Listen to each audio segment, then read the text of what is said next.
예, 미시경제학 시작하겠습니다.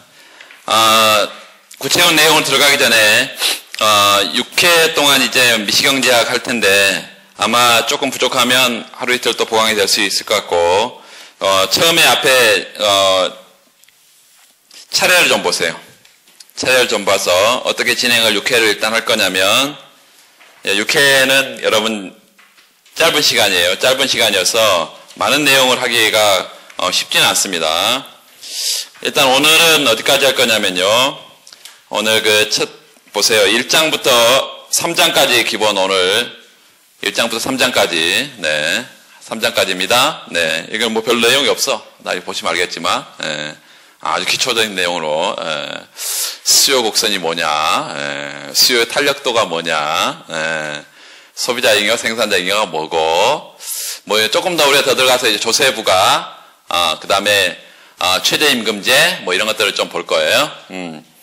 그 다음에 그 3장에 보면 제일 중요한 건 이제 효용함수가 있는데 그 효용함수는 공부를 좀 하신 분들도 쉽지 않습니다. 만만치 않아요. 효용함수 그 부분을 집중해서 오늘 볼 거고 3장까지.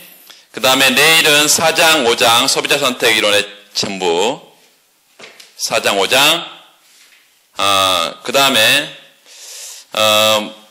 3일째는 6장, 7장, 8장까지 6, 7, 8 생산 비용함수까지 전부 다. 그 다음에 네 번째 날은 기업의 이윤 극대화부터 완전 경쟁 독점 시장까지 독점. 그 다음에 과점 시장, 게임 이론, 생산 요소 시장, 요소 시장, 일반 균형까지 들어갈 수 있을 것 같고 일반 균형까지. 그 다음에 후생경제학, 시장 실패, 정보경제학 뭐 이렇게 이런 순서대로 진행하겠습니다. 그래서 여러분이 평소에 이제 예비순환은 물론 비교가 안 되고 일순환에 했던 것보다 더 짧은 시간에 수업을 해야 되기 때문에 조금은 취사 선택이 될 거라고 생각하시면 되겠고 내용을 하나씩 들어갈 텐데 오늘 처음이니까 기초적인 내용부터 해볼게요. 어디를 보시냐면 가장 먼저 28페이지 거기 문제가 여러분 문제로 떨어져 있어서 문제 위주로 접근한다고 생각할 수도 있겠고 근데 여기 내용이 전부 다 교과서 내용들을 진도별로 약술로 다 만들어놨기 때문에 교과서 내용을 읽는 그런 느낌이 들 거예요. 문제 처음에 그렇게 써놓으세요. 그 위에다가 첫 번째 1. 수요곡선과 공급곡선의 해석 방법 1. 수요곡선과 공급곡선의 해석 방법 그리고 거기에 있는 게 이제 2번 소비자 잉여와 생산자 잉여의 의미 이렇게 두 가지.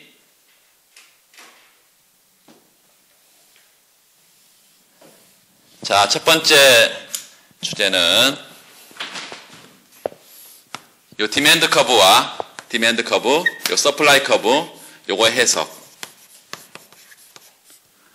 이게 소비자 잉여와 생산자 잉여로 소비자 잉여, 생산자 잉여 이거의 해석과 직결되어 있는데 먼저 그래프를 좀 보시고 그래프 우리가 디맨드 커브와 서플라이 커브는 잘 알아요. 지금 국제경제학도 하고 왔기 때문에 자 프라이스 퀀터티 평면에 수요곡선은 보통 이렇게 우하향하는 이렇게 디맨드 커브다. 그런데 우리 경제학에서 수학적인 방법과 달리 경제학과 수학이 달리 독립변수와 종속변수를 달리 본다 그랬습니다. 원래 수학에서는 이게 요 수평축이 독립변수고 수직축이 종속변수인데 여기서는 그렇지 않고 요 가격이 P0면 P0의 가격에 가해서 내가 얼마만큼 소비할 의향이 있느냐 Q0만큼 소비할 의향이 있다. 가격이 P1으로 떨어지면 얼마만큼? Q1만큼 소비할 의향이 있다. 그래서 처음에 우리가 원칙적인 해석 방법은 종축을 독립변수로 보는 거예요. 각각의 P 수준 요 각각의 가격 수준에서 누가 소비자가 소비하고자 하는 의도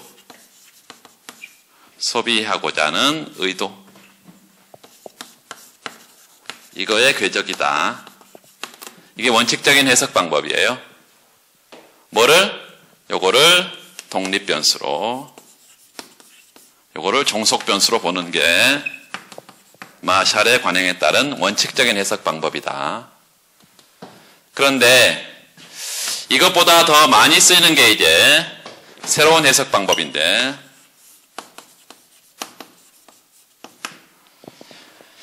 종축을 종속변수로 보고 이거를 원인변수로 본다. 다시 말하면 내가 Q0만큼 소비하고자 하면 얼마만큼 최대한 지불할 용의가 있냐? P0만큼 지불할 용의가 있다. 내가 소비량을 Q1만큼 늘리고자 하면 얼마만큼 P1만큼 소비할 의향이 있다.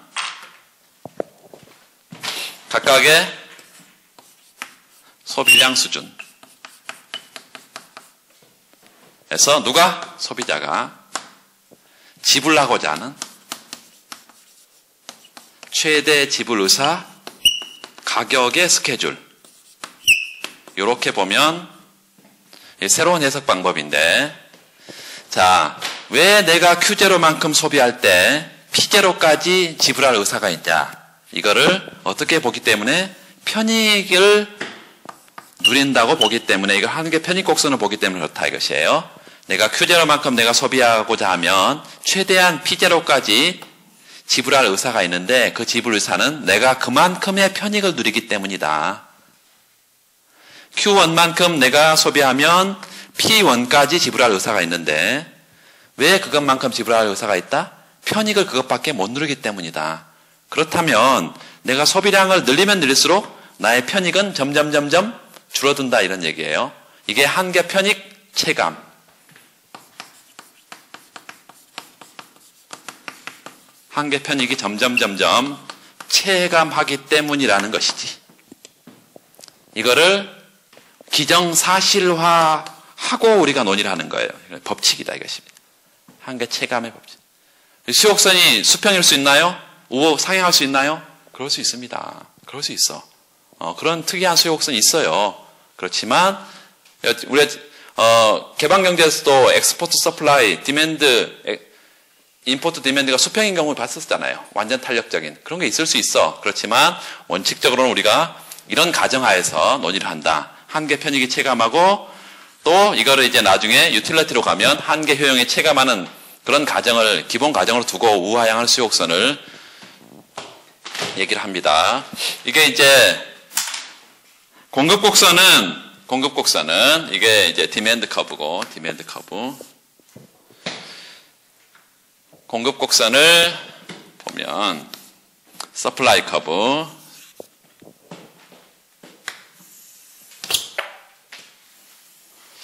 프라이스 퀀터티 평면에 똑같이 서플라이 커브는 이렇게 우상하게 생겼다. 여기도 마찬가지 우리가 어떤 생각을 해볼 수 있냐면 원칙적인 해석 방법. 내가 P0만큼 시장 가격이 주어지면 요 시장 가격이 P0라면 내가 Q0만큼 생산해서 시장에 공급할 의향이 있다. 가격이 더 높아진다. P1으로. 그러면 Q1만큼 시장에 생산 공급할 의향이 있다. 원칙적인 해석 방법은 각각의 P 수준에서 누가? 생산자가 생산해서 시장에 공급할 의도, 이거의 궤적을 공급곡선이라고 우리가 부른다. 두 번째, 이것도 똑같이 새로운 해석 방법이 있다. 이 새로운 해석 방법은 수평축이 원인 변수다. 다시 말하면 Q0만큼 내가 생산 공급하려면 얼마만큼 최소한 받아야 하냐면 P0만큼은 최소한 받아야 된다.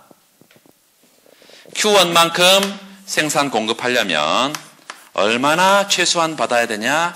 최소한 P1만큼은 시장에서 받아야 된다. 그래서 최소 수치 의사 가격이다. 뭐를 원인 변수로?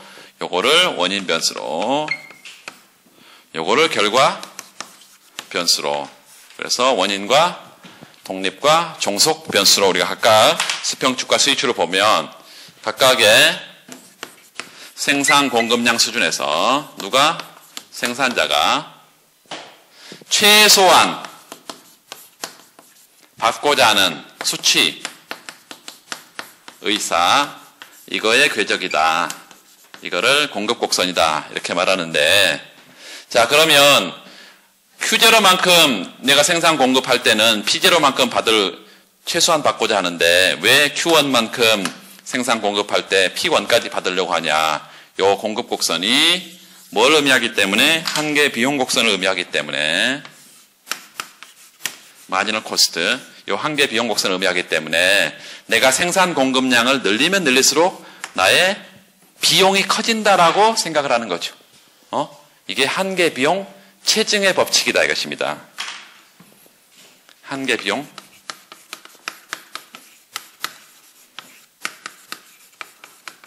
이걸 가정하는데 요걸 기종사실화한다 이거예요. 요걸 그대로 받아들인다는 얘기예요. 법칙이라는 것은. 가설이 아니에요. 법칙은. 그래서 기본적으로 우리가 우상향하는 공급곡선을 상정을 하게 되면 이런 한계 비용의 체증의 법칙을 기본 가정으로 하고 논의를 한다. 미시간에 처음에서는 이렇게 하는데 나중에 공급곡선도 물론 수평의 형태로 우하향할 수도 있습니다. 공급곡선 여러 가지 다양한 형태가 있고 수직 형태도 있고 여러 가지 형태가 있는데 물론 이제 그 탄력도에 따라 영향을 받을 건데 중요한 것은 이렇게 수요 공급곡선을 해석할 수 있고 그걸 통해서 우리가 뭐도 볼 수 있냐면 컨슈머 서플러스 소비자 잉여와 프로듀서 서플러스 생산자 잉여라는 것을 생각해 볼 수가 있다. 소비자 잉여는 자 보세요. 내가 Q0만큼 생산해서 Q0만큼 이렇게 소비하면 최대한 P0까지 지불할 의사가 있다. 그 말은 잘게 쪼개면 요만큼의 소비량 수준에서는 이 높이까지 최대한 지불할 의사가 있는 것이고 또 이 수준에서 Q2 수준에서는 요만큼의 지불할 의사가 있는 것이고 이 지불 의사를 OQ제만큼 전부 다 모아놓으면 최대한 지불하고자 하는 지불 의사 금액을 이렇게 표현해 볼 수 있다.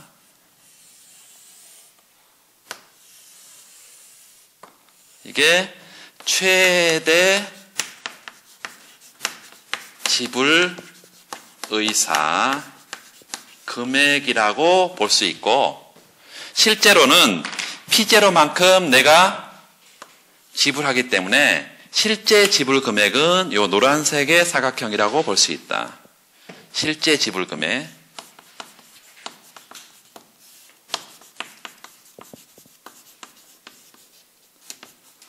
따라서 우리는 최대 지불 의사 금액하고 실제 지불 금액의 차이를 이렇게 표현해 볼 수가 있고 그 차이가 컨슈머 서플러스다. 최대 지불 의사 금액에서 실제 지불 금액을 뺀 거를 CS 컨슈머 서플러스라고 부른다 이것입니다. 이 부분을. 그러면 가격이 P0에서 P1으로 이렇게 떨어진다고 하자. P0에서 P1으로 떨어지면 최대한 지불하고자 하는 최대 지불 의사 금액 자체가 이렇게 커지는 거죠. 실제 지불 금액은 어때요? 이렇게 변하는 거죠. 노란색으로. 따라서 얼마만큼의 차이가 요만큼의 차이가 늘어나지 지금. 그래서 가격이 하락하면 소비자 잉여는 증가한다 이것입니다. 가격이 하락하면 이렇게 소비자 잉여가 증가한다. 보다 저렴한 가격의 소비자들이 많은 소비를 할 수 있기 때문에 나타나는 현상이죠. 자, PS 생산자 잉여도 마찬가지입니다. 자, 우리가 P0만큼 시장 가격으로 Q0만큼 생산 공급한다면 요 전체의 면적이 실제 누가 생산자가 받는 금액이 될 거예요. 그런데 요거 이렇게 쭉 이렇게 우리가 보내버리면 그냥 이렇게 보내버리면 생산자가 실제로 Q0만큼 생산 공급할 때 최소한 받고자 하는 것은 이 높이니까 요 Q0가 잘게 쪼갰을 때 이만큼의 높이를 각각 최소한 받고자 할 거예요. 이 받고자 하는 것을 다 더해보면 최소 수치 의사 금액이 되고 요게 최소한 받고자 하는 최소 수치 의사 금액이 되고 요 노란색은 실제로 받는 금액이 되겠다. 실제 수치 금액. 응? 요 실제로 받는 금액 시장에서 이거의 차이가 또 생긴다는 것을 우리가 알 수가 있겠고 그 차이 부분을 생산자가 시장 거래 과정에서 누리는 잉여다 이래서 이걸 생산자 잉여다 이렇게 부른다. PS 생산자 잉여. 자, 내가 시장에 더 많이 공급을 하게 되면 Q0에서 Q1으로 이렇게 더 많이 시장에 공급하게 되면 얼마만큼 받고자 하는 게 늘어요? 최소 수치 의사 금액이 이만큼 는다. 그런데 실제로 받는 금액도 P1으로 올라가니까 실제로 받는 금액도 이만큼 는다. 그래서 최소 수치 의사 금액과 실제 수치 금액의 차이가 또 요만큼 발생하는 것을 우리가 알 수 있겠고 뭐 했을 때 가격이 P0에서 P1으로 이렇게 높게 받으니까 Q0에서 Q1으로 생산 공급량을 늘렸을 때 그래서 실제로 이제 이 아래쪽은 받고자 하는 최소 수치 의사 금액이 느는 부분이고 실제 수치 금액에서 차이가 나는 이 부분을 생산자 잉여의 변화분이다 이렇게 우리가 볼 수 있겠습니다. PS 생산자 잉여의 변화분이다. 그래서 이거는 최초의 생산자 잉여이고 새로운 생산자 잉여의 변화분이다. 그래서 우리가 항상 우리가 이렇게 판단한다고요. 이런 점에서 이런 점으로 얼마 가면 생산자 잉여가 이만큼에서 요만큼으로 는다 이렇게 우리가 얘기를 했었잖아요. 이렇게. 그래서 이 새로운 해석은 굉장히 중요하다. 지금 소비자 잉여와 생산자 잉여를 우리가 해석하려면 이 새로운 해석 방법으로 해석할 수밖에 없고 이거는 전통적인 수학적 방법하고 수평축을 독립변수로 보는 이 수학적 방법하고 똑같은 것이에요. 그래서 마샬이 이 가격축을 종축에다 두는 관행을 마샬부터 이어서 오고 있다. 아주 간단한 것이고 조금 넘겨서 뒤에 이제 수요의 가격 탄력도 소득 탄력도 교차 탄력도 얘기를 간단하게 확인만 좀 하고 가면 두 번째 넘겨보세요. 30페이지 수요의 가격 탄력성 개념의 밑줄 수요의 가격 탄력성이란 수요량이 가격 변화에 대해서 밑줄 얼마나 민감하게 반응하느냐 나타나는 것이다. 즉 재화 가격이 변했을 때 그 재화 수요량이 얼마나 변하느냐 이거에 관한 것이고 이 수요의 가격 탄력도 이걸 Price Elasticity of Demand Income Elasticity of Demand 그리고 요 교차 탄력성 Cross Elasticity of Demand 그래서 수요의 가격 탄력성 수요의 소득 탄력성 수요의 교차 탄력성. 가격 탄력성은 가격이 1% 변할 때 수요량이 얼마나 민감하게 반응하냐. 소득 탄력도는 소득이 1% 변할 때 수요량이 얼마나 민감하게 반응하냐. 교차 탄력도는 요 일재화의 가격이 1% 변했을 때 타재화의 수요량이 얼마나 민감하게 반응하냐. 얼마나 민감하게 어떤 방향으로 그래서 교차 탄력도가 0보다 크냐 작냐 이런 얘기를 할 수 있어요. 이 소득 탄력도에 관한 개념들이 뭐예요? 정상제, 열등제, 뭐 이런 얘기를 할 수 있죠. 정상제, 열등제, 그리고 필수제, 사치제. 이런 것들이 소득 탄력도에 관한 개념이고, 교차 탄력도는요, 보완제, 대체제. 그것만 있어요? 아무런 관계도 없을 수 있잖아. 독립제. 독립제와, 정상제는 소득 탄력도가 0보다 큰 경우, 열등제는 소득 탄력도가 0보다 작은 경우, 필수제는 0과 1 사이 값, 사치제는 1보다 큰 경우, 보완제는요, 교차 탄력도가 0보다 작은 경우, 요거는 큰 경우, 요거는 독립제는 0인 경우. 우리가 독립제는 언제 나타나는 거예요? 어떤 효용함수에서? 어떤 효용함수에서 두 제와의 관계가 독립적이에요? CD, 콥더글라스. 콥더글라스 효용함수에서 도출된 두 제와의 관계는 독립제입니다. 그래서 나중에 뒤에 효용함수가 굉장히 중요하다는 거예요. 하나씩 다 할 것이고, 기본적으로 수요의 가격 탄력도는 가격이 1% 변할 때, 수요량이 얼마나 민감하게 반응하냐. 이건데, 여기에 디맨드, 이거 쓰면 됩니다. 디맨드. 뭐 안 써도 상관없겠고, 뭐 하점자든 상점자든 디맨드 쓰면 되는데, 가격이 변하면 수요의 법칙은 항상 가격이 상승하면 수요량은 떨어지고, 가격이 하락하면 수요량은 증가하기 때문에, 이게 반대 방향으로 움직여서 앞에다가 마이너스를 붙여서 이 탄력도를 플러스로 만들어줍니다. 거의 80%의 미시책은 다 이렇게 앞에다 마이너스를 인위적으로 붙여요.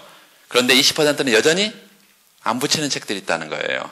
이영환 선생님 책 안 붙입니다. 여러분 나중에 이제 조금 공부량이 좀 많아지면 해설 미시 이런 걸 볼 수도 있을 건데, 그 책에 보면 다 마이너스가 안 붙어 있어.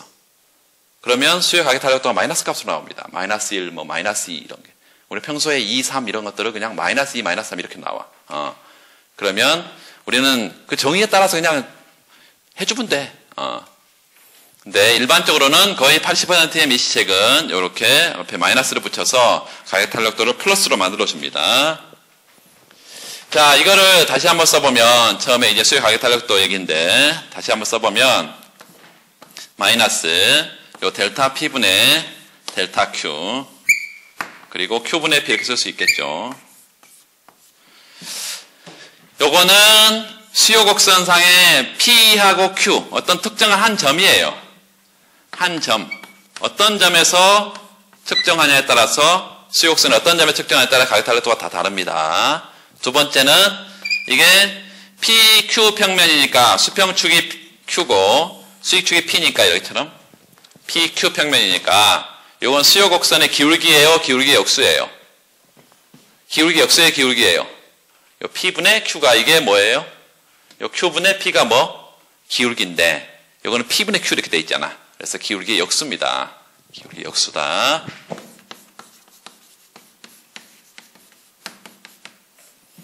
그래서 수요 곡선은 크게 기울기의 역수 이것과 수요 곡선 어떤 특정한 점 이 두 가지가 수요 가격 탄력도를 결정한다.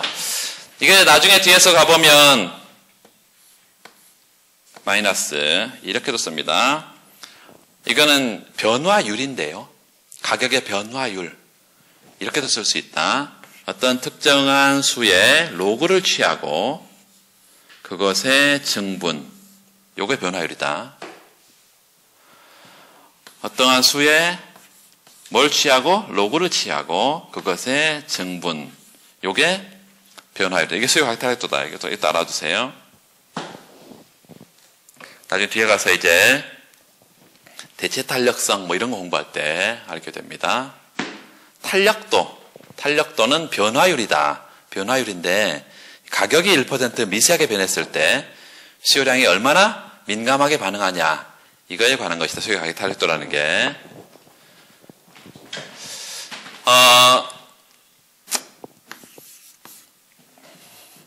수의 소득 탄력도, 이것도 이제 나중에 그 효용함수에서 준선형 함수를 보면서 좀 자세하게 얘기할 텐데, 수의 소득 탄력도, 소득이 1% 변했을 때 P분의 N분의 델타 M, 수요량이 얼마나 민감하게 반응하냐. 이게 아까 얘기한 대로 여기에 정상제, 열등제, 필수제, 사치제 뭐 이런 얘기를 할 수 있겠고, 수의 소득 탄력도에 따라서 나중에 이제 언제 얘기할 거냐면, 이게 소득 효과 얘기할 때, 기본적으로 프라이스 이펙트는, 가격 효과는 대체 효과와 소득 효과로 구성되어 있는데, 소득 효과가 0보다 요 입실론 m이 0보다 크면 정상제, 소득 효과가 플러스 0보다 작으면 열등제, 이렇게 얘기를 한다. 뒤에서 얘기를 할 거고, 이 수의 소득 탄력도가 0보다 크면 정상제, 0보다 작으면 열등제인데, 여러분 기펜제는 그러면 뭐예요? 어떻게 정의할 수 있어요? 열등제예요? 이것만 보면 열등제죠. 근데 열등제하고 기펜제는 또 다르죠. 어떻게 정의를 하면 돼? 기펜제란 열등제이면서 가격 효과는 뭘로? 대체 효과와 소득 효과로 구성되어 있는데, 어떤 게 뭘 압도해? 자기가 생각하지 왜 나한테 물어보냐, 이런 거죠, 지금. 소득 효과가 대체 효과를 압도하는 재화다. 그러니까 그냥 소득 탄력도가 0보다 작은 재화 이렇게 하면 맞아요, 틀려요? 틀린 것입니다. 기펜의 그런 게 아니고 대체 효과와 소득 효과의 크기를 반드시 비교를 해줘야 된다. 뒤에서 하나씩 우리가 하게 될 거예요. 그 다음에 교차 탄력도는 크로스 일라스티시티 오브 디맨드. 교차 탄력도는 재화 1 혹은 X제 가격이 변할 때 YJ 수요량이 얼마나 민감하게 반응하냐, 뭐 이런 얘기인데, PX분의 델타 PX, X제 가격이 1% 뭐 상승하거나 변했을 때 YJ 수요량이 Y분의 델타 Y, 이게 0보다 크냐, 0보다 작냐, 0이냐에 따라서 앞에 보완제냐, 대체제냐, 독립제냐, 뭐 이런 얘기를 할 수 있는데, 거기에 뭐 이런 게 나와 있어요. PXX 평면에 디맨드 커브가 있고 서플라이 커브가 있다. 이게 원유나 원자재 가격에, 원유나 원자재다 이렇게 하면 유가, 중동에서 원유 생산량을 줄였다. 그러면 공급 곡선이 좌측 가면서 원래의 가격이, 최초의 가격이 P0, QX0라고 했을 때, 새로운 균형점에서는 가격이 P1으로 상승하고 거래량은 X1으로 이렇게 줄겠죠. 이런 P0에서 P1으로 X제 가격이 이렇게 상승하는 거에 대해서 다른 재화가 어떤 반응을 보이는지 좀 보자. 원유 가격이 이렇게 가격이 상승한다고 할 때, 특정한 재화 가격이 변한다고 할 때 다른 재화의 수요가 어떤 방향으로 가는지 보자. 커지는지, 변화가 없는지, 작아지는지. 예를 들어서 이런 게 변했을 때 승용차 소비는 YJ라 합시다. 승용차 소비량을 YJ 이렇게 하면, 마찬가지 일반적인 수요 곡선 디맨드 커브, 공급 곡선 서플라이 커브 이렇게 있을 거예요. 처음에 가격이 예컨대 P0, 뭐 Y0 이렇게 A점에서 형성되어 있다고 하자. 자, 이게 만약에 승용차, 이 자동차의 소비량이라 하면, 소비량이라 하면, 여러분 원유가 비싸면 이 가격 기름값이 비싸지면 승용차를 더 많이 끌고 다닐까요? 더 적게 끌고 다니는 게 일반적일까요? 적게 끌고 다니는 게 일반적이니까 이 승용차 소비를 더 늘려요? 줄여요? 줄인다. 그런데 이거는 승용차 가격이 예전 2,000만 원에서 2,500만 원 이렇게 가격이 비싸져서 지금 승용차 소비를 줄이는 거예요? 아니죠. 그러니까 곡선 상해 이동이 아니라 곡선 자체가 움직일 것이다. 곡선 자체가 이렇게 이거를 이제 디맨드 커브가 D0에서 D1으로 가는 거, 이거 좌측 가는 것을 이게 수요의 변화 이렇게 부른다. 수요량의 변화가 아니라 수요의 변화. 그래서 이거 시프트 인디 커브다. 시프트. 곡선 자체 이동. 자, 천연가스를 우리가 생각을 해보면 천연가스 이건 Z라 해봅시다. Z의 재화다. 천연가스라는 것은 그러면 여기도 디맨드 커브가 있고 서플라이 커브가 있는데 디맨드 서플라이가 맞아 떨어지면 시장은 균형일 것이고 그때 P0, Z0 이렇게 해보자. 이런 점이 A점인데 기름값이 비싸지면 기본적으로 이제 LPG라든가 뭐 다른 국내 가정용 난방도 뭐 전부 다 다른 대체제를 찾으려고 할 거예요. 그 대체제로서 우리가 천연가스라고 우리 생각해 보면 제가 방금 말씀드린 대로 대체제를 찾았다. 대체제의 경우는 요거 비싸지면 다른 재화를 더 쓴다. 이거 천연가스를 더 써. 이거 천연가스 값이 싸져서 그런 게 아니죠. 그래서 그 재화 가격이 아니라 다른 재화의 가격이 변했다. 이런 것들은 D0에서 D1으로 이렇게 수요가 늘면서 가격이 상승하고 Z1으로 이렇게 P1으로 이렇게 가는데 중요한 것은 이 가격이 상승한다 이게 중요한 게 아니고 요게 수요가 는다는 게 중요한 거죠. 이건 수요가 감소한다는 게 중요한 거죠. 그러면 요걸 어떻게 쓸 수 있어요? 여기가 PX 여기 DYY 요 X제 가격이 뭐였을 때 1% 상승했을 때 얘 소비량은 줄었으니까 이렇게 요거는 마이너스 반대 방향으로 움직인다고 생각할 수 있고 수요의 교차 탄력도가 마이너스 값이다. 이런 거를 보완 재화다 이렇게 부르고 이 교차 탄력도가 크로스 일레스티시티 교차 탄력도가 똑같이 여기처럼 원유 가격이 어떻게 됐는데 올랐는데 Z재화의 수요량이 오히려 늘었더라. 요게 올라갔는데 이것도 올라가더라. 이렇게 플러스의 교차 탄력도이면 이게 대체 관계에 있다. 그래서 대체제라고 이렇게 부른다. 대체제. 기본적인 내용들을 좀 확인을 했고, 자, 넘어가시고요. 어디를 좀 보시냐면, 나중에 그 문제를 보면서 좀 자세하게 탄력도 얘기를 깊숙하게 좀 해보겠습니다. 뭐 여기서 이론적으로 얘기해봐야 별 의미가 없는 것이고 40페이지를 좀 보시면 40페이지 조세부가 이 부분 하나 하고 그 다음에 그 뒤에 넘어가면 어디를 보시냐면 46페이지 최저임금제 효과가 있어요. 그 두 가지를 좀 확인해 보겠습니다. 조세는 뭐 외시할 때도 그랬고 외교원 준비하는 학생들도 조세 파트를 좀 싫어해요. 나중에 뒤에 이제 조세 리베이트 이런 거 분석을 해보면 싫어하는 걸 알 수가 있어. 별로 관심도 없고 잘 못해. 그럼 싫어한 거예요. 잘하는 부분은 왜 잘해요? 관심이 있으니까 잘해. 근데 관심이 없는 부분은 잘 못해. 그럼 싫어해. 네, 조세의 기본적인 내용들은 우리가 미시경제학 처음 보면 조세부가 효과가 나와요. 이건 잘 해야 됩니다.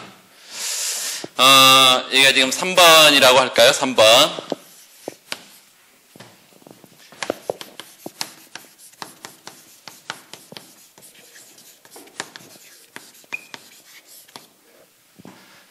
처음이니까 여러분 쉽네. 쉬워요. 조금만 기다려 보세요. 자, 프라이스 퀀터티 평면에 PQ 평면, 디맨드 커브가 이렇게 있어요.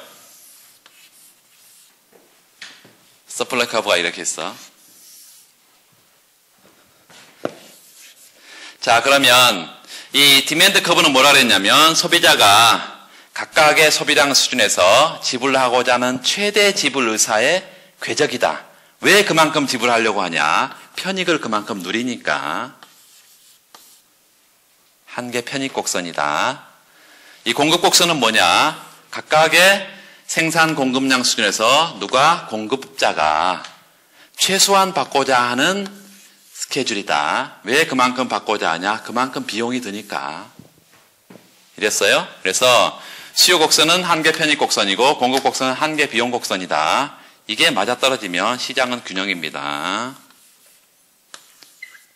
소비자가 수요하고자 하는 것과 생산자가 생산 공급하고자 하는 것이 시장에서 맞아떨어졌어. 그럼 이게 균형이에요. 이퀄리브리엄.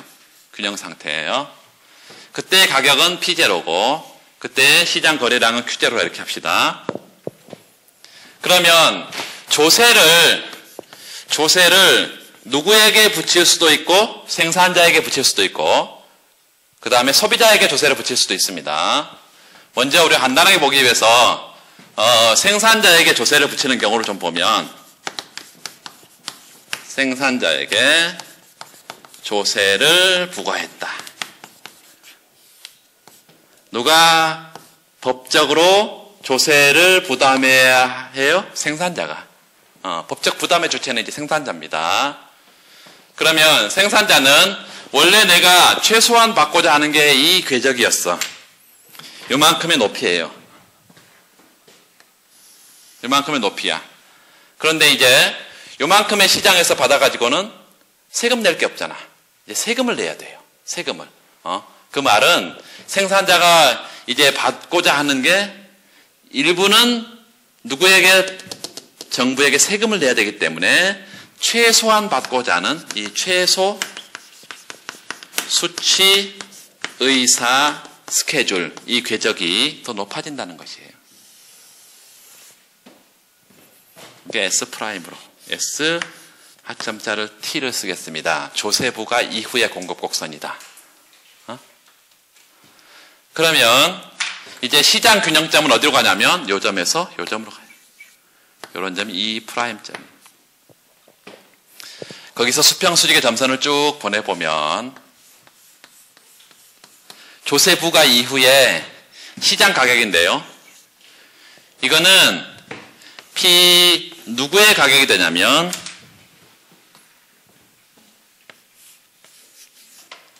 바이어의 가격입니다. 구매자 가격이라고.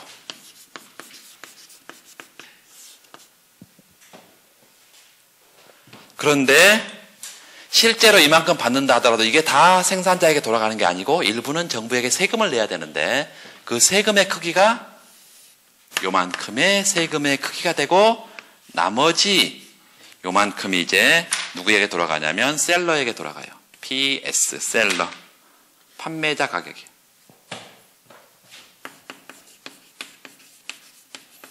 조세를 붙이면 가장 먼저 우리가 생각해 볼 것은 항상 프라이스 이펙트, 퀀터티 이펙트, 웰페어 이 세 가지 받자는 항상요. 어떤 정책이든 세 가지로 본다고. 관세든 뭐 보조금이든 다 어떻게 받다고? 가격이 어떻게 변하냐. 두 번째 수량이 어떻게 변하냐. 호생이 어떻게 변하냐. 가격이 어떻게 돼요? 바이어 가격은, 셀러 가격은 요 전체에 대해서 텍스, 조세가 봅니다. 그러면 조세부가 이전의 가격은 P0고 조세부가 이전의 거래량은 Q0인데 요게 거래 규모가 QT로 지금 줄고 있죠. 이렇게 줄고 있어요. 가격은 구매자 가격과 그리고 판매자 가격이 이렇게 괴리가 되고 있습니다. 자, 요만큼이 조세를 부과한 이후에 조세 후의 거래량이라거든.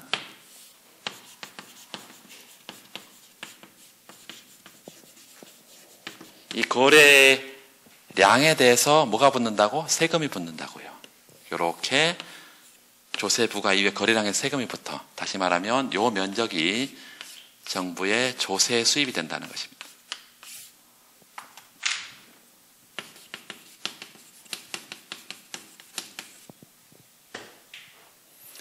비싸지니까요. 소비자들은 뭘 줄였어요? 이렇게 소비량을 줄였어요. 생산자들도 세금을 내야 되니까 이렇게 생산 공급량을 줄였어요. 그 과정에서 전체 시장 거래량이 이렇게 줄고 있습니다. 원래는 요 점에서 아까 제가 소비자행위와 생산행위가 중요하다 그랬는데 소비자는 최소한 받고자 하는 소비자는 최대한 지불하고자 하는 최대 지불 의사 금액이 요 면적이라고 했고 실제 지불 금액은 조세 부과 이전에 요 것이었으니까 요게 전체가 뭐였어요? 소비자 잉여였죠. 그렇죠?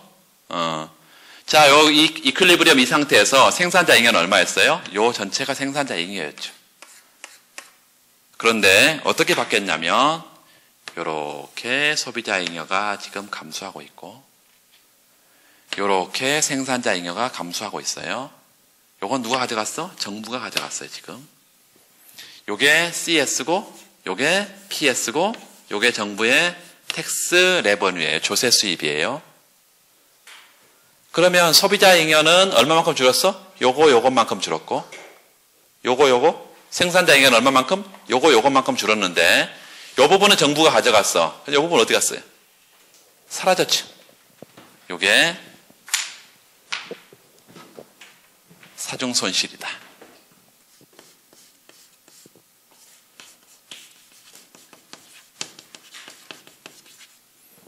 이걸 dead weight loss, 사중 손실 이렇게 말하고 조세 부과의 경우는 이거를 excess burden, 초과 부담 이렇게 부릅니다. 초과 부담, excess burden. 왜 초과 부담일까요? 실제로 소비자가 조세로 부담하고 있는 부분은 얼마인 거예요? 요 면적 중에 요것만 소비자가 부담하고 있는 거죠, 지금. 원래 소비자 잉여 가운데 요게 지금 사라졌는데 요것만큼만 조세로 부담하고 있는데 실제로 조세 부담보다 이거만큼 추가로 더 부담하고 있는 거잖아. 초과로 부담하고 있는 거죠. 그래서 추가 부담이다. 생산자들은 생산자 잉여가 이만큼 전체 줄었어. 근데 실제 정부가 걷어간 건 얼마예요? 요것만 걷어갔잖아, 지금. 응? 생산자에게. 그래서 요 실제로 조세 부담한 거 이외에 초과로 이만큼 부담하고 있는 거잖아. 그래서 초과 부담이라고 이렇게 부른다고요. 그래서 소비자와 생산자가 이렇게 초과로 부담하고 있는 부분 조세 부과의 비효율성인데, 자, 먼저 우리가 가격의 변화가 요 P0가 뭘로? PB 가격과 PS 가격으로 이렇게 달라진다는 게 첫 번째고, 두 번째요. 거래량이 QT로 이렇게 거래량이 감소한다는 것인데 이 감소하는 과정에서 초과 부담 그리고 여기 dead 뭐예요? ES가 뭐예요? excess burden 초과 부담 이것과 dead weight loss 사중 손실 이렇게 발생한다. 자, 그리고 한 가지만 더 조세 부담의 주체 얘기를 잠깐만 하면 조세 부담의 주체 법적인 부담의 주체는 누구냐면 당연히 생산자에게 붙이고 있어요. 얘가 다 부담을 해야 돼 원래. 그런데 실질적으로 조세 부담의 주체가 지금 갈리고 있는데요. 누가? 소비자도 일부를 부담하고 있다. 생산자도 일부를 부담하고 있고. 소비자 부담분, 생산자 부담분 이렇게 이런 점을 이 더블 프라임 이렇게 하면 사중 손실 크기를 E 프라임, E 더블 프라임 써놓고 요거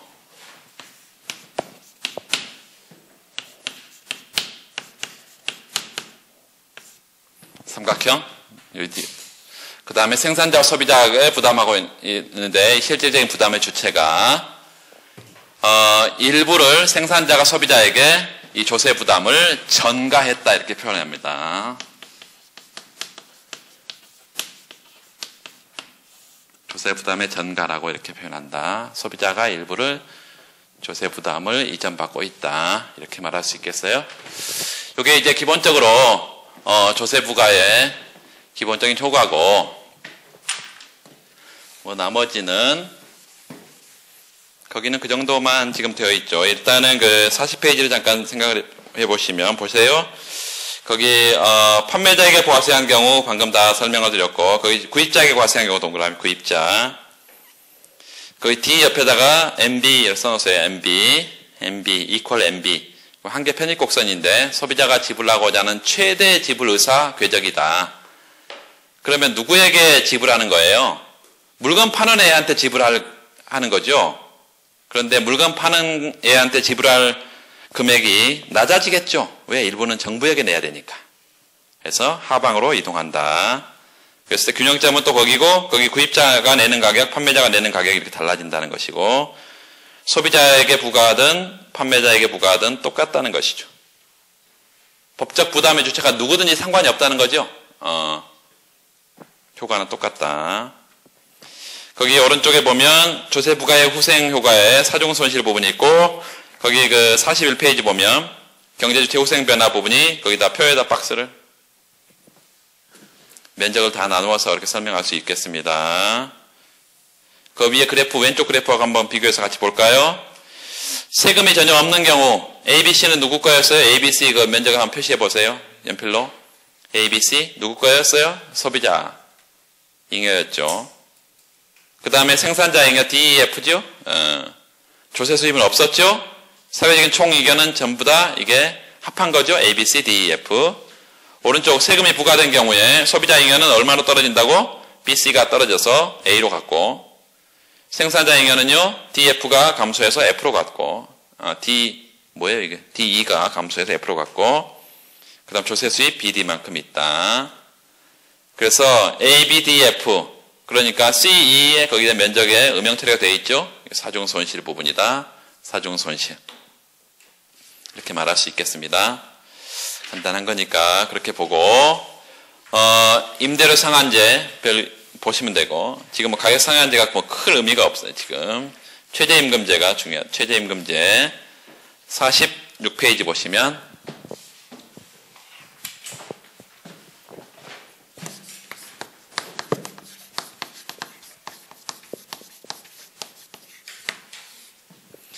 최저임금제는 누구를 보호하기 위한 거예요? 당연히 노동자를 보호하고 있는데, 노동자의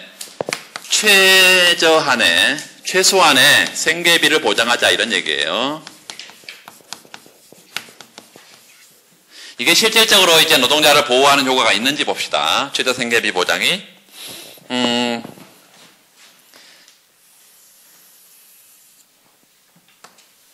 이거 가격 하한제예요? 가격 상한제예요? 최소한 이것보다 더 높게 줘라는 얘기죠? 최소한 이거보다 낮게 주라는 거예요? 아니죠. 그러니까 가격 하한제다, 이거는. 가격 하한제. 자, 이게 PQ 평면인데, PQ 평면 대신에 노동시장에서는 가격이 뭐예요? 임금이죠. 그리고 수량이 고용량이죠. 레이버 디맨드는, L 디맨드는 왜 우하향한다고? 기업의 이윤 극대화 궤적이니까. 맥시마이즈 파이에서 뭘로 미분해요? 레이버로 미분하면 P 곱하기 MPL equal W 이렇게 나오죠? 그래서 이게 뭐에 영향을 받는다? 가장 중요한 것은 노동 생산성에 영향을 받는다. 노동 생산성에 영향을 받는데 왜 이게 우하향한다고? 생산성, 노동 투입량이 증가하면 증가할수록 노동 생산성은 떨어진다. 한계생산 체감의 법칙. 한계생산 체감의 법칙. 노동 공급은 기본적으로 이제 나중에 뒤에서 다 할 거예요. 소비자 선택 이론의 응용 파트에서 여가 소비와 소득 평면에 대체 효과, 소득 효과 그리고 다 얘기를 할 거라고. 레이버 서플라이 커브는 우상향합니다. 언제 우상향하는가요? 임금 상승에 대체 효과, 소득 효과가 있어. 자, 임금이 상승했어. 대체 효과는 뭐예요? 상대적으로 비싼 거는 적게 쓰고 저렴한 건 많이 쓰는데 뭐가 비싸졌어요? 응? 노동의 가격이 뭐예요? 응? 아니 그건 동의어 반복이잖아. 노동의 한계 생산. 아직 진도가 안 나갔다는 거예요. 여가 소비 소득 평면이라니까. 여가의 가격이 비싸지지. 여가 소비의 기회비용이 비싸진 거잖아. 그래서 여가 소비를 줄이고 노동 공급을 늘리는 거지. 이게 대체 효과. 소득 효과는 임금 상승이 똑같은 임금 노동 공급을 한다고 하더라도 임금 상승은 실질 소득을 늘렸고 따라서 실질 소득의 증가에 따른 뭘 늘려요? 여가 소비를 늘리지. 정상제니까 노동 공급은 줄이지. 그래서 대체 효과가 크다는 거예요. 소득 효과가 크다는 거예요. 여기서는 임금 상승에 아까 대체 효과는 상대로 비싸진 여가 소비를 줄이고 노동 공급을 늘리는 효과. 소득 효과는 반대로 노동 공급을 줄이고 여가 소비를 늘리는 효과. 그러니까 임금 상승 시 노동 공급을 늘렸잖아 지금. 대체 효과가 크다는 거죠. 응? 뒤에서 다 할 거예요. 갑자기 뭐 물어보니까 모른 척하고 그러는데 대체 효과가 소득 효과보다 더 크다라는 가정하에서 우상향 노동 공급 곡선이 노동시장에서는 보면 W0의 임금과 L0의 고용량이 이렇게 정해져 있어요. 그런데 정부가 생각하기에 이 임금 수준이 너무 낮다 이거지. 너무 낮아. 그래서 이만큼은 최소한 줘라. 이렇게 W1의 임금을 정했다 이것이에요. 이게 이렇게 써서 최저임금을 정했다 여기다가. 그렇다면 노동시장에 먼저 이렇게 높은 임금을 정부가 법적으로 규제를 하게 되면 노동 수요에 의해서 고용은 얼마나 L1의 물결만큼 노동 고용이 이루어지고 이 임금 수준에서 나는 얼마든지 높은 임금이니까 노동을 제공할 의사가 있어. 그럼에도 불구하고 노동 수요자가 이것밖에 고용을 안 해주네. 남아도는 애들이 있죠. 이게 초과 공급이 비자발적인 실업이라는 것입니다. 비자발적인 실업은 뭐라고? 자신의 의사에 반해서 실직 상태에 남아있는 상황. 이 비자발적 실업이 존재한다 이것입니다. 자, 그러면 이렇게 봅시다.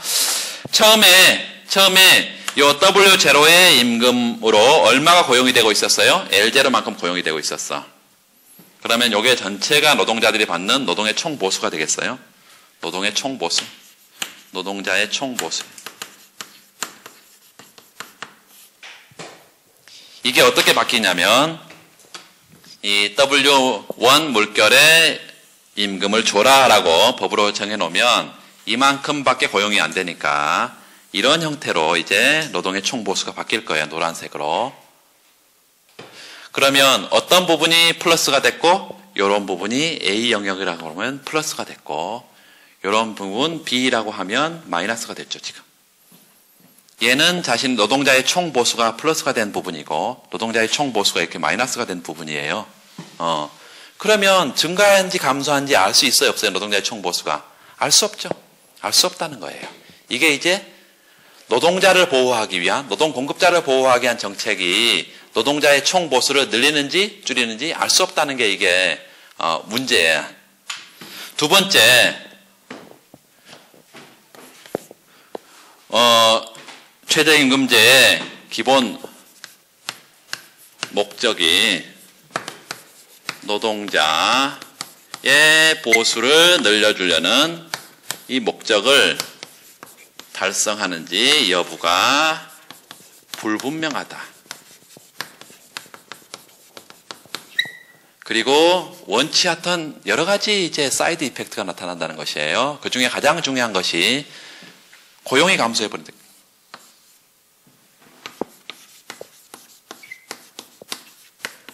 그리고 자신의 의사에 반해서 실직 상태로 가버리는 사람들이 이제 비자발적 실업자들이 는다.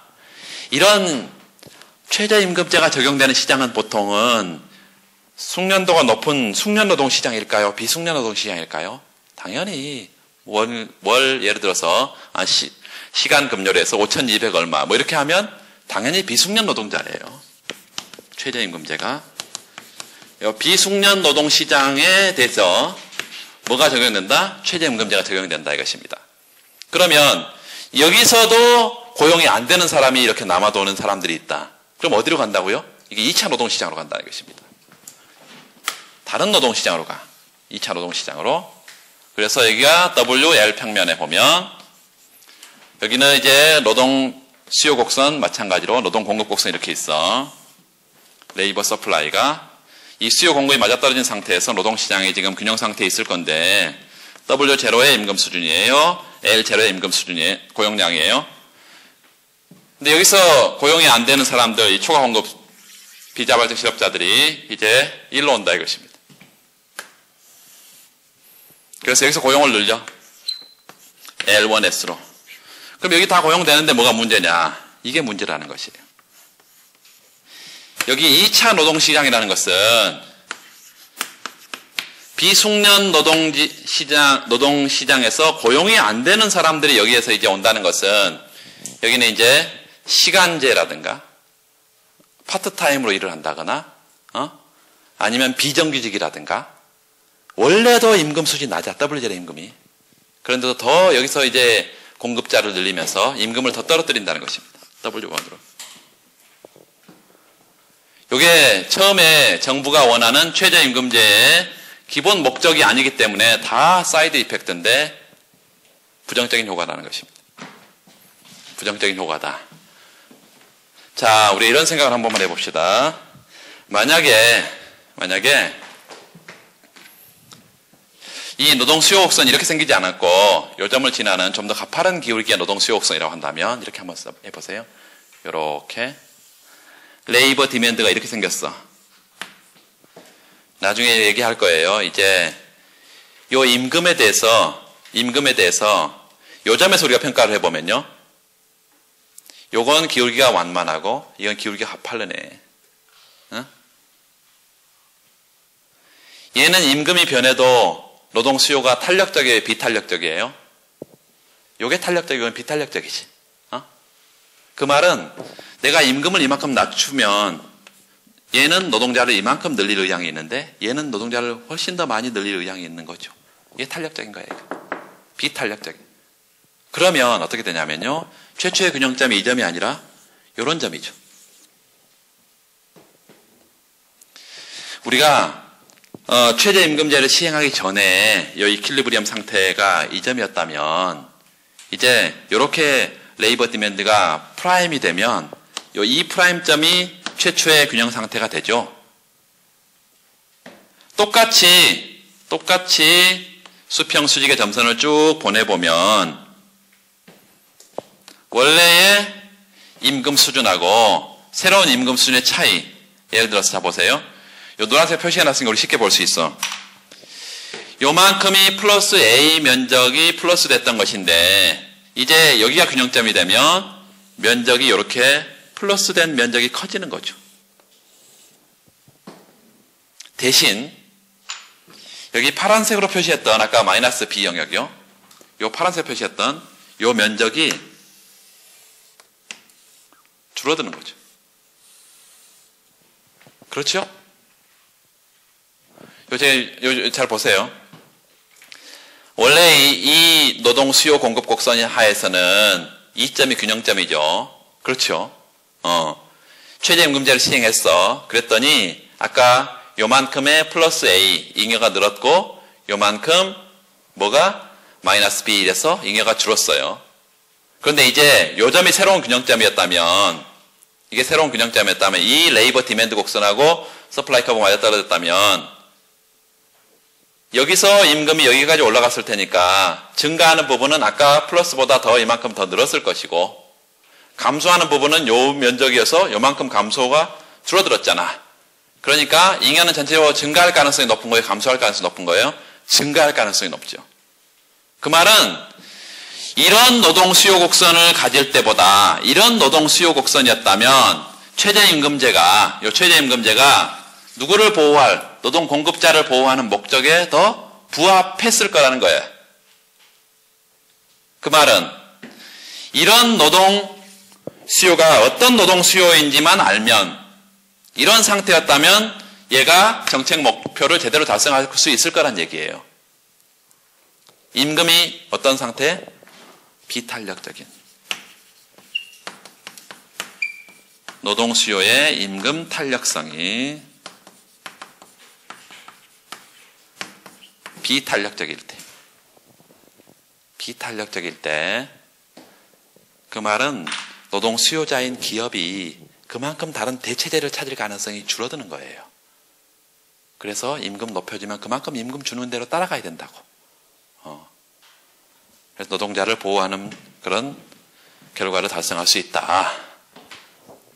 요거보다 이제 중요한 것은 노동시장이, 여기는 아무런 흠이 없는 경쟁시장인데 노동시장이 불안정 경쟁시장인 경우, 수요 독점인 경우로 우리가 좀 보면 조금 어렵습니다.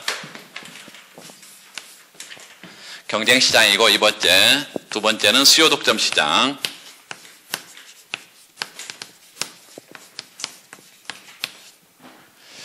이 수요 독점 시장에서는 WL 평면 하나 그려보세요. 여기에 첫 번째, 기업의 이윤 극대화라는 것을 우리 한번 생각을 해보면, 이게 미시경제학에서는 계속 이제 생산자 이론과 비용 이론 하면서, 그리고 요소 시장까지 하면서 전부 다 이윤 극대화 얘기를 계속 할 거예요. Maximize Profit. TR에서 뭘 뺀 거? TC를 뺀 게 이윤이고, 이 이윤을 극대화하기 위해서 선택 변수는 여러 가지가 있을 수 있습니다. 내가 산출량을 몇 개 생산할 거냐? 이게 생산물 시장에서 이윤 극대화에서 선택 변수라고 한다면, 내가 노동을 몇 단위 고용할 거냐? 그러면 노동 시장에서 이게 이윤 극대화가 돼요. 우리가 선택하면 되는데 하나씩 할 건데, 지금은 우리가 노동 시장에서 이윤을 극대화하기 위해서 몇 개의 노동을 공급하겠냐? 노동을 수요하겠냐? 이렇게 했죠. 기업이니까. 노동을 수요하겠냐? 뭐 이런 생각을 우리가 해보면, 노동시장에서 이제 뒤에 자세히 하겠지만, 이렇게 한번 써보세요. MRPL equal MFCL. 이거 다 도출이 됩니다. MRPL은 뭐예요? Marginal Revenue of Product. 이게 한계 수입 생산이라는 거예요. 한계 수입 생산. 요거 Marginal Factor Cost는 뭐예요? 한계 요소 비용이에요. 한계 요소 비용. 요게 어떤 의미인가요? 한계 수입 생산은 뭘로 미분한 거예요? 요거 뭘로 미분한 거예요? MR이니까. TR. 이거를 노동으로 미분한 거예요.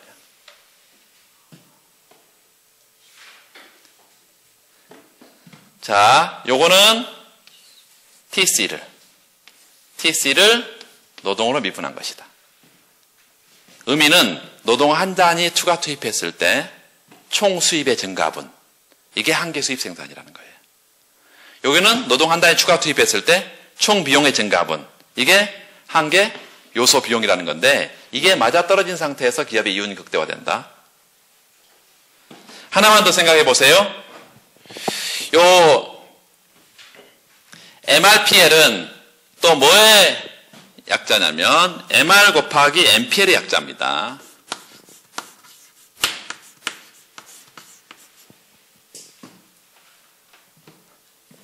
다 미분해서 도출을 다 할 수 있어요.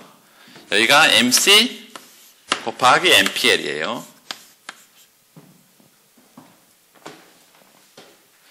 요거를 이제 한 단계만 미분해서 하면 되는데, 그걸 우리 생략을 지금 했습니다. 경제수학 들으신 분? 원래 TR은 L의 함수라 했어요? TR은 Q의 함수라 했어요? Q의 함수라 했잖아. 산출량을 내가 몇 단위 생산하냐에 따라서 뭐가? 판매 수입이 생겨. 그런데 이걸 L로 미분한다. 직접 미분하니 불가능하니까 컨비네이션 체인 룰이라 했잖아요. 어떻게 한다고? 요거를 Q로 미분하고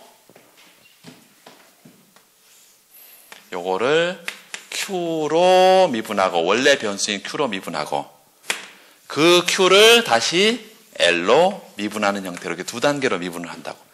요거 제거되니까 똑같은 거죠. 요게 뭐예요? MR이지. 산출량을 노동으로 미분하면 뭐예요? MPL이지. 그래서 MR 곱하기 MPL을 쓸 수 있다고. 여기는 뭐예요? TC를 뭘로 미분해? Q로 미분해야지. 그리고 분자에다가 Q를 넣고 여기다가 노동을 놨더니 이거 똑같은 거죠. 이게 뭐라고? MC라고. 이건 뭐예요? MPL이고. 그래서 MC, MPL, MR, MPL 이렇게 쓸 수 있다는 거예요. 좌우변에 뭐가 있어? MPL이 있어. 그러니까 우리가 생산물 시장에서 MR 이퀄 MC 조건과 요소 시장에서 MRPL 이퀄 MFCL은 같은 거예요. 이게 이윤 극대화 조건이다. 이거 기억을 해야 됩니다. 이제 MRPL과 나중에 요소 시장에서 자세히 할 거예요. MFCL. 이게 이윤 극대화 조건인데 이윤 극대화 조건이 노동 한 단위 추가 투입했을 때 총 수입이 얼마나 느냐? 이게 뭘 결정한다고요? 뭘 결정을 해?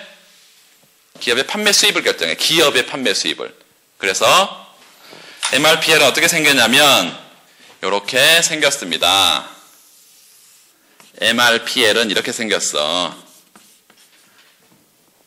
여기에 MR 곱하기 MPL인데 MPL은 노동 한 단위 추가 투입했을 때 산출량이 얼마나 증가하냐 이건데 MPL은 한계 생산은 체감한다고 체증한다고 일정하다고.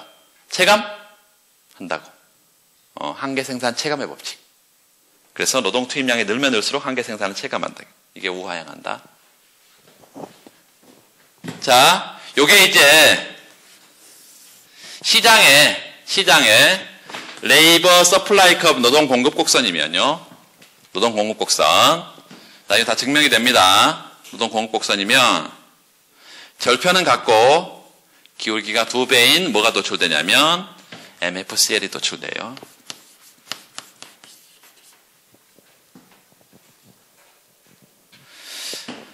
이게 레이버 디맨드 곡선이고 이게 레이버 서플라이 커브라면 경쟁 시장이라면 디맨드와 서플라이가 맞아떨어진 상태에서 여기서 경쟁 시장의 임금 수준 결정될 거예요.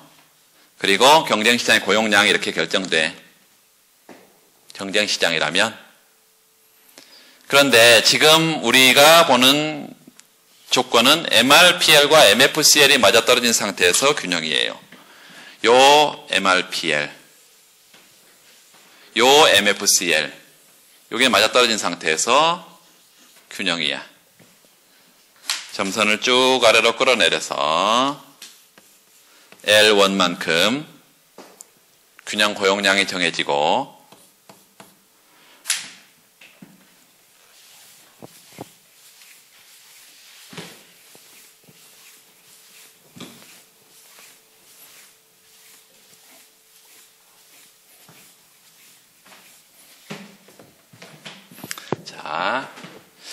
이윤 극대화 조건에 대해서 얘기를 좀 잠깐 했고 두 번째 이런 생각하자. 이 이윤 극대화 조건이 충족된 상태에서 요 MRPL과 MFC를 맞아떨어진 상태에서 고용이 결정이 되고 임금 수준은 어디서 결정되냐? 임금은 요 수준에서 결정되냐 아니면 요 수준에 결정되냐? 요 노동 공급 곡선은 레이버 서플라이 커브는요. 각각의 노동 공급 수준에서 누가? 노동 공급자가 받고자 하는 최소한의 임금 스케줄이다. 각각의 어떤 수준에서? 노동 공급 수준에서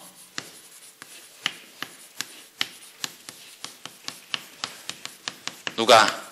노동자가 받고자 하는 최소한의 수취 의사의 궤적이다.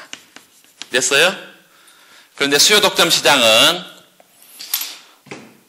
이 노동에 대해서 독점적으로 기업이 수요를 하는 것입니다. 수요 독점 시장은. 그래서 얘가 받고자 하는 최소한의 임금만 줘. 이게 W 스타예요. 어디에서 결정된다고? 균형 고용량 수준에서 노동 공급 곡선의 높이에서 결정된다고요. 왜? 최소한 이것만 받고자 하는데 내가 뭐하러 많이 줘? 나는 독점자인데. 그것만 주지. 이게 균형 임금이 돼요. 또 하나. 그러면 실제로 요 L1 스타 균형 고용량 수준에서 요 MRPL의 높이는 뭘까요? MRPL은 뭐라고? 노동 한 단위 추가 투입했을 때 총 수입의 증가분.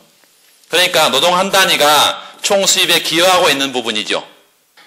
MRPL 높이라는 것은 이 L1 수준에서 노동 한 단위가 이만큼 총 수입에 기여하고 있어.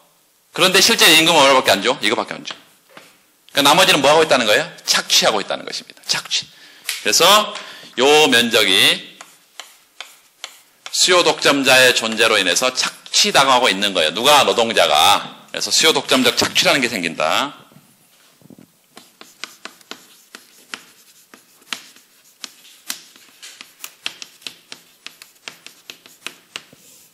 수요 독점적 착취. 요 면적 부분이 요거 뭐 다른 표현을 하면 되겠습니다. W1 요런 점을 예전데 2점 요런 점을 M점 뭐 이렇게 해서 표시로 다 해주면 되겠어요. 수요점 착취가 이렇게 생기고 이런 상태에서 여기는 아까 뭐라 했어? 고용량이 이렇게 감소하면서 아까도 얘기했지만 고용량이 이렇게 감소하면서 요만큼의 사중손실이라는 게 생겨요. 요 사중손실. 경쟁시장과 달리 독점시장에서는 사중손실이 생긴다. 이 사중손실 영역을 이렇게 표시해 볼 수 있어요. 이거는 독점자가 노동공급자로부터 착취하고 있는 부분이고 수도금은 착취고 이런 자원배분의 비효율성을 나타내기 때문에 이런 시장에서 이제 최저임금제를 시행하게 되면 경쟁시장과는 달리 굉장히 효율적인 결과가 나타나는데 그 경쟁시장과 어떻게 다른지 좀 보시면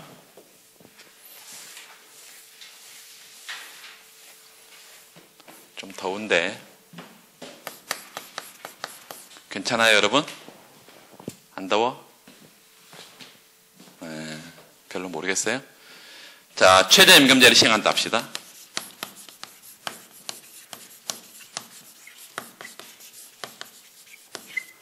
이 최저임금제를 어디다 시행하느냐에 따라서 덥다는 얘기예요. 그럼 켜면 되지 뭐. 왜 안 켜고 그래. 21도인데? 21도. 자, 최저임금제를 어디서 시행하냐면 여기서 시행한다 합시다. 이 경쟁시장의 고용을 우리가 확보할 수 있도록 경쟁시장의 균형임금 수준의 최저임금제를 시행한다 이렇게. 여기에 이렇게 붙여서 최저 써놓으세요. 최저임금. 이 최저임금을 이렇게 시행하게 되면 잘 들으세요. 먼저 뭐가 바뀌냐면 최저임금제 시행 이후에 공급곡선이 바뀌어요. 새로운 공급곡선. 어떻게 바뀔 거냐면 원래 공급곡선은 이거였잖아요. 원래 공급곡선 이거였어. 그 말은 내가 각각의 노동 공급 수준에서 최소한 이만큼, 이 높이만큼 내가 받겠다. 이게 최소 수치 의사 스케줄이니까 최소한 받고자 하는 것이니까. 그런데 이제 이 아래 임금 받을 필요 있어 없어요? 없죠. 왜? 정부가 법으로 이만큼 받으라는데 내가 뭐하러 그만큼 받아요? 그러니까 노동 공급 곡선이 어떻게 바뀐다? 이렇게 바뀐다. 이게 이렇게 바뀌어. 요 W0 이 LS 이렇게 바뀐다. 이게. 새로운 노동 공급 곡선이 W0 요 물결 수준, 최저임금 수준, 그 다음에 이 레이버 서플라이 이렇게 바뀐다. 자, 그러면 요 LS에 따라 노동 공급에 따라서 절편 갖고 기울기 2배인 MFCL이 도출된다고 아까 제가 말씀드렸어요. 이게 다 증명이 됩니다. 아주 간단한 수치로 증명이 돼요. 이해를 하세요. 일단은 이렇게 알아두세요. 그런데 요 MFCL은 뭐라 그랬냐면 노동 한 단위 추가 투입했을 때 총 비용의 증가분이라 그랬어. 자, 요거보다 낮은 수준 한번 이런 수준 한번 생각해 봐요. 내가 이만큼 노동을 고용할 때 임금을 이것밖에 안 주니까 이만큼의 내가 비용이 들었는데 이제는 임금을 이렇게 높게 주라네. 그러니까 이 아래쪽 이 곡선은 더 이상 의미가 있어요, 없어요? 없지. 없어. 요 위쪽에도 어때요? 내가 임금은 여기까지 고용할 때는 임금은 요것만 주면 되는데 요 임금 줄 필요 있어, 없어? 없어. 전혀 없어. 그러니까 비용은 여기 2점 될 때까지는 임금은 이것만 주면 되니까 이 MFCL 곡선도 이렇게 수평에 여기까지 수평이고 그 다음에 우상향하는 구간에 대해서만 우상향합니다. 이런 점 우리가 F점 그러면 F점. W0, E, F, MFCL 이런 형태의 MFCL 곡선이 생긴다. 새로운 MFCL 곡선은 어떻게 생겼다? W0의 물결 E, F, M, F, C, L 이런 형태의 새로운 MFCL 곡선이 생긴다는 것이에요. 그러면 그거와 맞아떨어지는 새로운 균형은 어떤 점이 돼요? 요 MFCL 요것과 요 MRPL 어디서 맞아떨어져서 이 점이 맞아요. 그래서 새로운 시장 균형은 2점이 됩니다. 2점. 고용은 얼마가 돼? L0가 되네요. 왜 L0 고용 L0가 이렇게 고용량이 들어? 임금 수준은 정해져 있어. 얼마의 임금 수준으로? W0의 최저 임금 수준으로 정해져 있어. 이게 새로운 균형점이 돼요. 그러면 잘 들으세요. 예전 거와 비교해서 요 예전에 최저임금제를 시행하기 전과 비교해서 임금이 어떻게 됐을까요? 시행 전 우리가 한번 생각해 봅시다. 시행 이전 최저임금제를 시행하기 전에는 임금 수준은 W 스타 수준이었어. 요거보다 요 W 물결의 제로 물결 수준은 훨씬 더 높은 임금이죠. 두 번째 고용 요거 최저임금제 시행이 전에 여기다니까 임금 수준이 요거하고 요걸 비교해 보니까 당연히 요거 높지. 두 번째는 고용량 한번 생각해 보세요. 최저임금제를 시행하기 전에는 여기가 L1 스타네 요거. 그런데 L0만큼 이렇게 고용 규모가 늘어요. 임금도 높고 고용 규모도 더 많은 고용이 지금 시장에서 이루어지고 있어. 또 하나 우리의 관심사는 여기에 수요 독점자론에서 수요 독점적 착취가 발생하고 있다 그랬어요. 착취. 그런데 여기서는 이제 착취가 어떻게 돼요? 자 보세요. 원래는 L1만큼 노동을 고용할 때 임금은 이것밖에 안 주니까 실제로 기여하고 있는 생산에 기여하고 있는 부분은 이건데 이것밖에 안 주니까 이만큼의 착취를 했고 전체 노동에 대해서 이만큼 노동에 대해서 요 면적만큼 착취가 발생하고 있다 그랬어요. 그런데 여기 보세요. 요즘에 새로운 균형점이야. 그럼 임금은 이만큼 받고 있어요? 임금은 이만큼 받고 있어. 생산에 기여하고 있는 부분은 얼마예요? 이 L0의 노동자가 요 MRPL의 이 높이만큼 생산에 기여하고 있는데 요 기여한 만큼만 임금을 받고 있는 거죠 지금. 그러니까 수요독점 착취가 잘못 생각하는 사람도 있어. 아 여기니까 요거는 제거되는데 요거는 남아있지 않냐 이렇게 잘못 생각하는 사람들이 가끔 있다고. 아니에요. 요 고용 수준에서 생산에 기여하고 있는 부분이나 임금 수준이나 똑같아. 그러니까 수요독점 착취가 완전히 제거됩니다. 여기 수요독점 착취가 완전히 제거가 돼.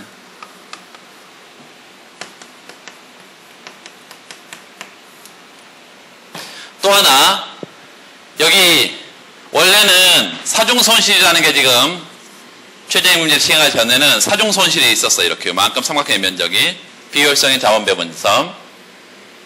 그런데 이제 어떤 점이 됐어요? 경쟁시장의 균형점에 최저임금제를 시행했더니 요만큼의 잉여와 요만큼의 잉여로 사중손실이 완전히 다 사라지고 있습니다. 다 사라지고 있죠? 그래서 사중손실도 제거가 된다.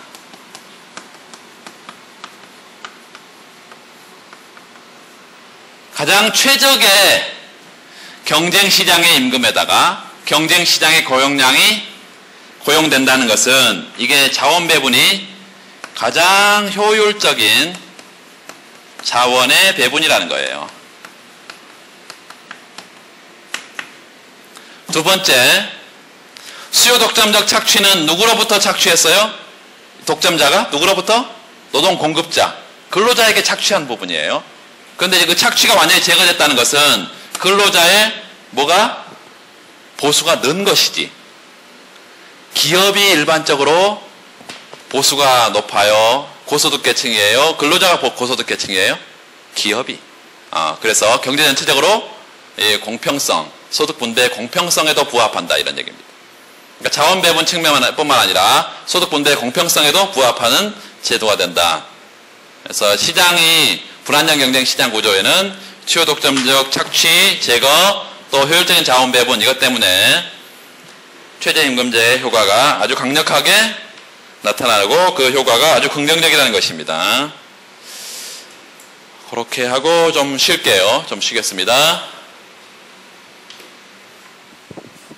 첫날이니까.